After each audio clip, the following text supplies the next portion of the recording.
I'm Zim, and you're listening to the Helpful Photographer Podcast in collaboration with New York City Photo Safari.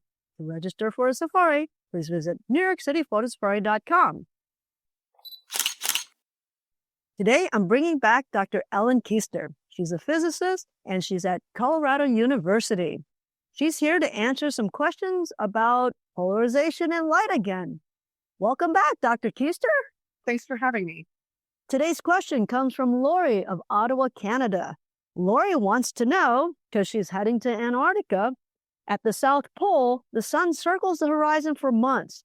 How does the unique solar geometry reshape the polarization pattern of skylight compared with mid-latitudes? The polarization of the sky depends on the time of day as well as where you are on the Earth, the latitude. So you will get a different polarization pattern in the sky depending on the angle of the sun. And because the Earth is tilted, that is more significant at the poles. So the next question Lori asked, blue ice areas look quote unquote clean. Is that a true reduction in multiple scattering or a coherent backscatter or polarization effect that we could quantify? So the white areas of ice from your refrigerator are due to air bubbles that are trapped in the ice. It's basically the same way that you get multiple scattering off of clouds. So clouds are white because they have large particles that the light is scattering off of. Ice has white spots because of air bubbles, and so there's light that scatters off of that. So glacial ice is very dense, and so it does not have as many air bubbles, and that's why it looks cleaner. The color of the ice is because as the light is traveling through the ice, the red end of the visible spectrum is absorbed, and the blue is all that actually travels through to reach your eyes. A number of years ago, I was photographing glaciers down in Argentina, and they were blue. A gentleman saw my image and said, "Oh, you had an overcast day, didn't you?" And I said, "Yeah, how did you know?" He said, "Well, if it's overcast, the glaciers look blue. On the other hand, if it's sunny out, the glaciers look green." Why is that? When it's overcast, you get a very diffuse light coming from the sun. You don't get direct sunlight that would reflect off the surface of the glacier. So it looks blue because you're just getting the absorption of the light. When it's sunny, you're also getting light that is reflected off of the surface, like off of a mirror or off of a lake. And so the combination of the blue of the glacial ice itself plus the light from the sun that it's reflecting off gives you that green color. So when I color correct my images in Lightroom, I shouldn't try to take out blue or green. Yes, the color difference is actually real. It's not a mistake of the color of the photograph.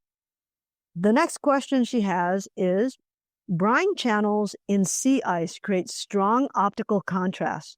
Can polarization spectroscopy map brine connectivity and predict melt point onset?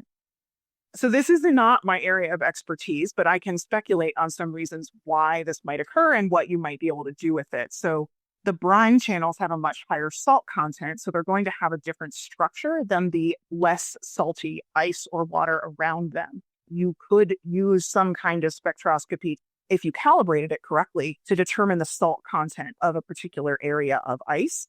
And if you combine that with information about what the percentage of salt does to the melting point, you could use that to predict the melting point of certain areas of ice. The next question she has is, do penguins or other Antarctic fauna exploit polarized light? For instance, for glare reduction on snow or sea, and could that inform anti-glare design for human operations? I have never heard of an animal that has eyes that are sensitive to polarization that use it for glare reduction, as you've described. Typically, there are insects and birds that have eyes that are sensitive to polarization, but they typically use it for navigation. They can sense the difference in polarization in different areas of the sky and use that to navigate when they're migrating and things like that. Also, as a reminder, if you listen to previous episodes, we talked about how polarization and polarizing filters don't actually have much of an impact on snow. So even if they were sensitive to polarization, you can't actually cut the glare from snow using a polarization filter. Okay. I now have one last question for you, because we are headed to Antarctica. Earlier, you were talking about how at the poles, the light is at a very different angle than if you were, say, at the equator. We're not going to get to nighttime on this trip. We will get to dusk, as I understand. What can I expect out of the sky? Do you think there might be any unusual or different colors than we would get here in the Northeast or on the continental US? I wouldn't expect different colors, but you could possibly get a sort of longer period of the golden hour type lighting that you can have sort of immediately after dawn or right before sunset. That could be extended because you're not actually getting all the way to full dark. Thank you so much for joining me today. Thanks for having me.